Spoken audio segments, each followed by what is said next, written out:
الحمد لله رب العالمين والصلاة والسلام على سيد المرسلين وبعد أعوذ بالله من الشيطان الرجيم بسم الله الرحمن الرحيم القارية ما القارية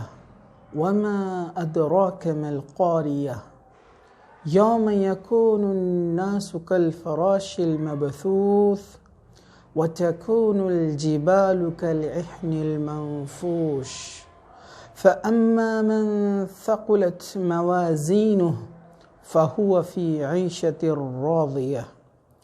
وأما من خفت موازينه فأمه هاوية وما أدراك ما هي نار حامية وبعد وقال النبي صلى الله عليه وسلم فإن خير الحديث كتاب الله وخير الحدي حدي محمد صلى الله عليه وسلم والشر الأمور محدثاتها وكل محدثة بدعة وكل بدعة ضلالة وكل ضلالة في النار وبعد رب اشرح لي صدري ويسر لي أمري واحلل عقدة من لساني يفقهوا قولي أما بعد ہر قسم کی تعریف اللہ رب العزت کے لیے لائق و زیبا ہے جو تمام جہانوں کا پالنے والا ہے۔ درود و سلام ہو ہمارے پیارے نبی محمد الرسول اللہ صلی اللہ علیہ وسلم پر۔ انشاءاللہ تعالی آج ہم قرآن مجید کی ایک سورہ نمبر 101 جسے سورہ قاریہ کہا جاتا ہے، اس نام سے قرآن مجید میں یہ سورت موجود ہے۔ قاریہ یہ جو لفظ ہے یہ کھٹکھٹا دینے والی کے لیے استعمال کیا جاتا ہے، یعنی کھڑکھڑانے والی یا آواز لگانے والی، لیکن یہاں اس سے مراد جو ہے ونڈ یعنی ہوا کا ذکر ہے۔ جیسے اللہ تعالیٰ نے کہا القاریہ، وہ کھٹکھٹا دینے والی، وہ جھنجھوڑنے والی، وہ ہلا دینے والی، تو اس سے مراد ہوا ہے جو قیامت سے پہلے چلیں گی اور جو بہت لوگوں کے دل میں اور مخلوق کے دل میں ایک ڈر اور خوف اور ہیبت پیدا کر دیں گی۔ یہ ہوا تیز تنگ ہوا رہیں گی جو ہر چیز کو توڑ پھوڑ کر رکھ دیں گی۔ تو اللہ سبحانہ وتعالیٰ نے قیامت کی ایک نشانی کا ایک ذکر کا اس سورے میں یہاں پر جو ہے بیان کیا ہے، اور اسی کو جو ہے قاریہ لفظ استعمال کیا گیا ہے۔ قاریہ سے مراد یہ قیامت ہے، قیامت کی نشانی ہے، تو ظاہر سی بات ہے یہ قیامت کا ذکر یہاں پر آ رہا ہے، قیامت کا یہاں پر چرچا ہو رہا ہے۔ قاریہ کے علاوہ قرآن مجید میں اور بھی الفاظ دیگر آئے ہیں، جیسے الطامہ، الصاخہ ایک زوردار آواز، الحاقہ، ایسے ہی الغاشیہ، الواقعہ۔ تو قرآن مجید میں یہ ایسے جو ہے یہاں پر الفاظ استعمال کیے ہوئے ہیں جو سبھی اشارہ کرتے ہیں قیامت کی طرف، یعنی اس گھڑی کی طرف جس دن ہم سب جو ہے اپنے رب کی طرف یعنی اللہ کی طرف لوٹائے جائیں گے اور حساب و کتاب کا سلسلہ شروع ہوگا۔ تو یہاں پر اللہ سبحانہ وتعالیٰ نے کہا القاریہ ما القاریہ، کیا ہے وہ کھٹکھٹا دینے والی، یعنی اللہ سبحانہ وتعالیٰ نے کہا کہ وہ کھٹکھٹا دینے والی یعنی جو تیز تنگ ہوا، یعنی وہ جو قیامت آئیں گی، تو سوالیہ انداز میں اللہ سبحانہ وتعالیٰ نے کہا کہ کیا ہے وہ کھٹکھٹا دینے والی، یعنی تمہیں اس چیز کا علم نہیں ہے۔ اللہ سبحانہ وتعالیٰ نے آگے فرمایا وَمَا أَدْرَاكَ مَا الْقَارِيَةُ، اور تجھے کس چیز نے معلوم کروایا کہ وہ کھٹکھٹانے والی چیز کیا ہے، یعنی تمہیں کیا پتا کہ وہ کھٹکھٹا دینے والی کیا ہے، مطلب یہ تمہارے علم میں نہیں ہے۔ یہ سوال کا مقصد، اس سوال کو بیان کرنے کا مقصد ہے کہ اللہ سبحانہ وتعالی ہم کو یہ بتانا چاہ رہے ہیں کہ تم نہیں جانتے اس کی حیت، اس کی انٹینسٹی وہ کس طریقے سے ہوں گی، تمہیں اس کے بارے میں ذرا بھی خبر نہیں ہے، اور نہ کسی چیز کے ذریعے سے تمہیں پتہ چلا کہ وہ چیز کیا ہے۔ تو آگے فرمایا یوم یکون الناس کالفراش المبثوث، جس دن لوگ بکھرے ہوئے پروانوں کی طرح ہوں جائیں گے، بکھر جائیں گے اور ادھر ادھر بھٹکتے ہوں گے۔ تو یہاں پر اللہ سبحانہ و تعالیٰ نے کہا کہ انسان جب قیامت کے دن اٹھا کر کھڑا کیا جائے گا، جیسے سورہ قمر میں بھی جو ہے اس کا ذکر ہے۔ سورہ قمر میں اللہ سبحانہ و تعالیٰ نے کہا خش عن ابصارہم یخرجون من الاجداث، کہ اس دن آنکھیں جھکی ہوئی ہوں گی۔ خش عن ابصارہم، ابصار نظروں کو کہتے، جھکی ہوں گی۔ یخرجون من الاجداث، اور لوگ قبروں میں سے نکل کر باہر آئیں گے۔ جیسے ہم جانتے ہیں قیامت سے پہلے ایک آواز جو آئیں گی، جو سور پھونکا جائے گا، تو جتنے روئے زمین پر انسان ہیں سب کے سب مر جائیں گے، ختم ہو جائیں گے۔ اور دوسرا سور جب پھونکا جائے گا سارے لوگ زندہ کیے جائیں گے، اور جو پہلے سے مدفون ہیں، قبروں میں ہیں، وہ بھی اٹھائے جائیں گے، وہ بھی نکالے جائیں گے۔ تو سورہ قمر آیت نمبر 14 میں اللہ سبحانہ وتعالیٰ نے کہا وہ یخرجون من الاجداث، کہ وہ قبروں میں سے باہر نکالے جائیں گے۔ کأنہم جراد منتشرا، بالکل ویسے ہی وہ لوگ بکھر کر اور گروہ گروہ نکل کر آئیں گے جیسے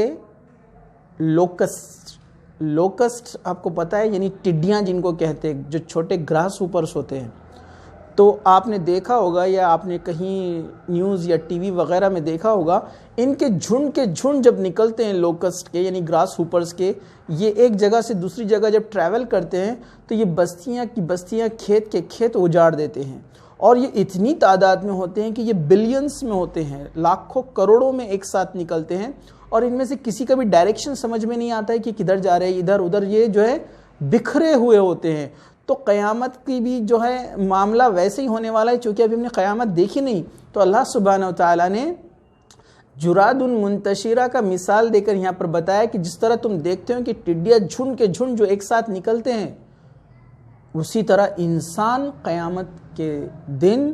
قیامت کے وقت، یہ انسان، پورے انسان اس طرح بکھرے ہوئے پروانوں کی طرح نکلیں گے۔ اور پروانوں کی طرح بھی یہاں پر جو کہا گیا ہے کہ جس طرح ہم دیکھتے ہیں ایک آگ جل رہی ہے، لائٹ جل رہا ہے، تو وہاں پر چھوٹے چھوٹے کیڑے جمع ہو جاتے ہیں بہت سارے، ان کا کوئی ڈائریکشن نہیں ہوتا ہے، یہ بھاگتے ہیں ادھر ادھر، بکھرے ہوئے ہوتے ہیں، ایک دوسرے سے ٹکراتے ہیں، لائٹ سے ٹکراتے ہیں۔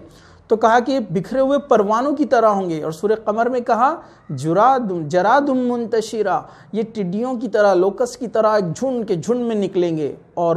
یہ جو ہے بکھرے ہوئے پروانوں کی طرح ہوں گے۔ تو اللہ سبحانہ وتعالیٰ نے کہا یوم یکون الناس کالفراش المبثوث، جس دن لوگ بکھرے ہوئے پروانوں کی طرح ہو جائیں گے، کسی کو کسی کی خبر نہیں ہوگی، کوئی کسی کا حال نہیں پوچھے گا۔ جیسے قرآن مجید میں سورہ آپ پڑھیں گے عبسہ کے اندر بھی اللہ سبحانہ وتعالیٰ نے اس بات کا ذکر کیا ہے، فَإِذَا جَاءَتِ الصَّاخَّةُ یوم یفر المرء من اخیہ، جب وہ آواز آ جائیں گی، وہ گھڑی آ جائیں گی، تو انسان اپنے بھائی سے بھاگے گا،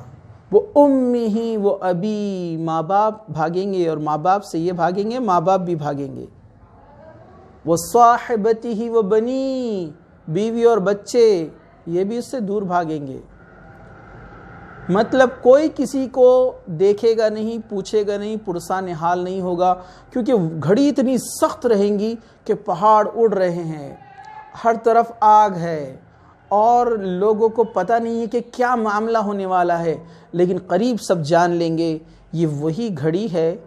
جس کا قرآن نے ذکر کیا تھا، یعنی لوگوں کے جمع ہونے کا دن اور اپنے رب کے سامنے کھڑے ہونے کا دن ہے۔ تو اللہ سبحانہ وتعالیٰ نے کہا یوم یکون الناس کالفراش المبثوث، کہ لوگ بکھرے ہوئے پروانوں کی طرح ہوں گے اس دن، وَتَكُونُ الْجِبَالُ كَالْعِهْنِ الْمَنْفُوشِ، اور پہاڑ دھنکی ہوئی رنگین اون کی طرح ہو جائیں گے، یعنی پہاڑ بھی اڑائے جائیں گے، پہاڑ جو ہے ریزہ ریزہ ہو جائیں گے، ٹوٹ کے بکھر جائیں گے۔ جیسے قرآن مجید میں اس کے تعلق سے آتا ہے سورہ حاقہ کے اندر، اللہ سبحانہ وتعالیٰ نے بیان کیا اس کو کہ وَحُمِلَتِ الْأَرْضُ وَالْجِبَالِ، کہ جبال یعنی پہاڑ اور زمین یہ اٹھائے جائیں گے، مطلب ان کا بیس نہیں ہوگا، یہ ٹوٹ پھوٹ کر نکل جائیں گے۔ تو کہا وحملت الارض والجبال فدکتا دکتا واحدہ، اور ان کو آپس میں ٹکرا دیا جائے گا، یہ ایک دوسرے سے ٹکرائیں گے، یعنی بتانے کا مقصد یہ ٹوٹ کر بکھر کر اڑیں گے، ذروں کی طرح پھیلیں گے۔ جیسے یہاں پر کہا وَتَكُونُ الْجِبَالُ كَالْعِهْنِ الْمَنْفُوشِ، اور پہاڑ دھنکی ہوئی اون کی طرح اڑیں گے۔ جس طرح ہم دیکھتے ہیں اون، یعنی جو ہم دیکھتے ہیں کاٹن ہوتا ہے یا وول ہوتا ہے، اس پر اگر آپ لکڑی ماریں گے تو کس طرح سے اس کے ذرات اڑتے ہیں، اس طرح کے ذرات یہ پہاڑ بن کر اڑیں گے۔ اور یہ کچھ ناممکن نہیں ہے آج کے زمانے میں۔ اگر ہم سائنس پڑھتے ہیں تو ہم دیکھتے ہیں پہاڑوں کے اندر جو ایروجن یعنی جو کروجن آتا ہے، یعنی جو بریکنگ ہوتی ہے، جو پہاڑ جو ہے ماؤنٹین سلائیڈنگ ہم جس کو کہتے ہیں، تو اب تک یہ مانا جاتا تھا ماؤنٹین سلائیڈنگ پانی اور بارش اور ندیوں کے ذریعے سے ہوتی ہے، پانی کی وجہ سے، لیکن ابھی یہ ریسرچ ہمارے سامنے آیا ہے کہ تیز ہواؤں کے چلنے سے بھی پہاڑ کے اندر جو ہے سلائیڈنگز ہوتے ہیں، وہ ٹوٹ کر بکھرتے ہیں، گرتے ہیں۔ اور آپ کو پتہ ہے پہاڑ یہ جو ہوائیں ہوتی ہے، ونڈز جو ہوتے ہیں، ان کے اندر کتنی طاقت اور کتنا پریشر ہوتا ہے۔ ایک سائنس ہم کو ایک ریسرچ بتاتا ہے کہ 4000 پیٹا جولز انرجی رکھتی ہے ہوائیں میکزیمم اپنے اندر۔ کتنا؟ 4000 پیٹا جولز۔ اور آپ کو پتہ ہے ایک پیٹا جول کتنے کے برابر ہوتا ہے؟ ایک پیٹا جول ہوتا ہے 10 کی قوت 16، 1 × 10⁻16 جولز، یعنی 1 لکھیں گے آپ، 16 زیرو لگائیں گے، اتنے جول کے برابر ایک پیٹا جول ہوتا ہے۔ اور آپ کو پتہ ہے ایک جول کی طاقت کتنی ہوتی ہے؟ نیوٹن کے اکارڈنگ ایک جول کی طاقت ہوتی ہے کہ 1 کلو گرام کا جو وزن ہے، 1 kg کا ویٹ، 1 سیکنڈ کے اندر جو 1 میٹر تک سرکا دے، مطلب 1 کلو گرام کو جو 1 میٹر تک سرکا دے ایک ہی سیکنڈ میں، وہ طاقت کو کہتے ہیں 1 جول۔ تو ایسے 1 کو لگاؤ 16 زیرو، اتنے جول کے برابر ہوتا ہے ایک پیٹا جول۔ تو ویسے 4000 پیٹا جول کی طاقت ہواؤں کے اندر ہوتی ہے جو پہاڑ کو جڑ سے اکھاڑ کر پھینک سکتی ہے۔ تو یہ ہوائیں ہیں جو اللہ تعالیٰ نے بنائی ہیں، اس کو ہم معمولی سمجھتے ہیں، تو قیامت کے دن یہ ایسی ہی ہوا رہیں گی جس کو کہا کہ کھڑکھڑا دینے والی، دل دہلا دینے والی، کہ پہاڑوں کو ریزے بنا کر اڑا دیں گی۔ تو آگے فرمایا فَأَمَّا مَنْ ثَقُلَتْ مَوَازِينُهُ، تو لیکن وہ شخص جس کے پلڑے بھاری ہوں گے، ثقلت کہتے ہیں بھاری کو، اور بھاری سے مراد یہاں پر ہے نیکیوں کے، جس نے اچھے کام کیے، نیک کام کیے، اچھے اعمال کیے، نیک کرم کیے، قرآن اور حدیث کے حساب سے اپنی زندگی گزاری، اس ایک ایشور کے حساب سے اپنی زندگی گزاری، اس کے بتائے ہوئے طریقے پہ اپنی زندگی گزاری، تو اس کے پلڑے بھاری ہوں گے، اس کی نیکیاں بھاری ہوں گی۔ مطلب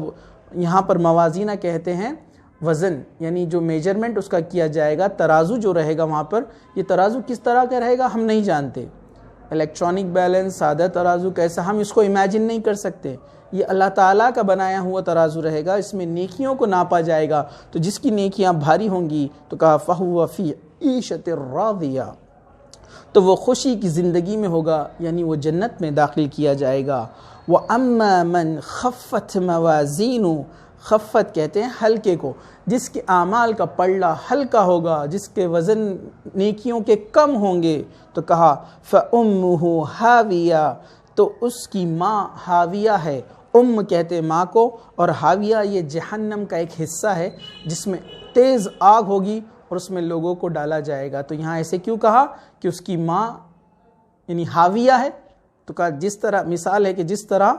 ماں اپنے گود میں بچے کو لے لیتی ہے، اس طرح ان گنہگاروں کو جہنم، وہ آگ، وہ جو نرک ہے، وہ ان کو اپنے اندر سما لیں گی، ان کو اندر لے لیں گی، اور ان کو جو ہے ہر طرف سے آگ ہی آگ ہوگی، جس سے وہ جو ہے تکلیف میں وہ زندگی گزاریں گے۔ لیکن یہاں ماں کی مثال لی، اس کا مطلب یہ نہیں ہے کہ وہ محبت کے لیے ہے، بلکہ وہ سختی کے لیے ہے کہ وہ اس طرح سے جہنم اس کو اندر لے لیں گی، وہ جہاں دیکھے گا اس کو آگ نظر آئیں گی۔ اور کہا وما ادراک ما ہی، اور تجھے کیا معلوم کہ وہ کیا ہے، وہ ماہیہ وہ کیسی چیز ہے، نار حامیہ ایک سخت گرم آگ ہے۔ اس کے تعلق سے حضرت ابو ہریرہ رضی اللہ عنہ کی روایت آتی ہے، حدیث آتی ہے کہ آپ نے فرمایا کہ دنیا کی آگ سے 69 گنا 70 ٹائمز زیادہ خطرناک آگ ہے جہنم کی آگ۔ نرک کی آگ دنیا کی آگ سے 70 ٹائمز زیادہ ہے، روایت میں ہے 69 ٹائمز، مطلب 70 گنا زیادہ۔ 69 مینس 69، لیکن بولنے کے لحاظ سے ہم کہیں گے 70 ٹائمز زیادہ ہے۔ مطلب آپ جانتے ہیں دنیا کے اندر ہم کتنا درجہ حرارت، کتنا ٹیمپریچر بنا چکے ہیں، 10 ٹو پاور 6 یا 10 ٹو پاور 7 تک، یعنی ہم جو ہے اتنا ٹیمپریچر بنا چکے ہیں جو کہ نیوکلیئر فیجن اور نیوکلیئر فیوجن کے دوران بنتا ہے، یعنی جو ایٹم بم کا جو ایکسپیریمنٹ ہوتا ہے نیوکلیئر ری ایکشن میں، نیوکلیئر ری ایکٹر میں جو ٹیمپریچر تیار ہوتا ہے، جیسے جو سن کا جو ٹیمپریچر ہے وہ 10 ٹو پاور 7 کیلوین ہے، تو اتنا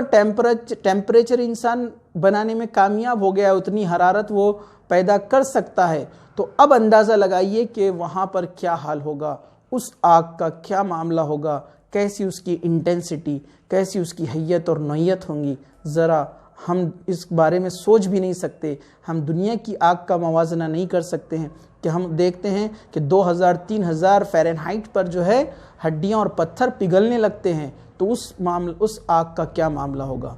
تو ہمیں چاہیے کہ ہم اس صورت کو سمجھیں جس میں اللہ سبحانہ وتعالیٰ نے ہم کو وارن کیا کہ وہ دین آنے والا ہے، وہ گھڑی آنے والی ہے، تو اس کے لیے ہم تیار ہو جائیں، اپنے اعمال کو، نیکیوں کو زیادہ سے زیادہ بڑھائیں، تاکہ اس دن قیامت کے دن ہمارے نیکیوں کا پلڑا بھاری ہو اور ہم کامیاب لوگوں میں ہو جائے۔ اللہ سبحانہ وتعالیٰ سے دعا ہے کہ اللہ سبحانہ وتعالیٰ ہمیں زیادہ سے زیادہ نیکیاں، اچھے کام کرنے والا بنائے، جب تک زندہ رکھے، اسلام پر زندہ رکھے، خاتمہ ایمان پر ہو۔ وآخر دعوانا ان الحمد للہ رب العالمین۔ سبحان ربک رب العزت عما یصفون وسلام علی المرسلین والحمد للہ رب العالمین۔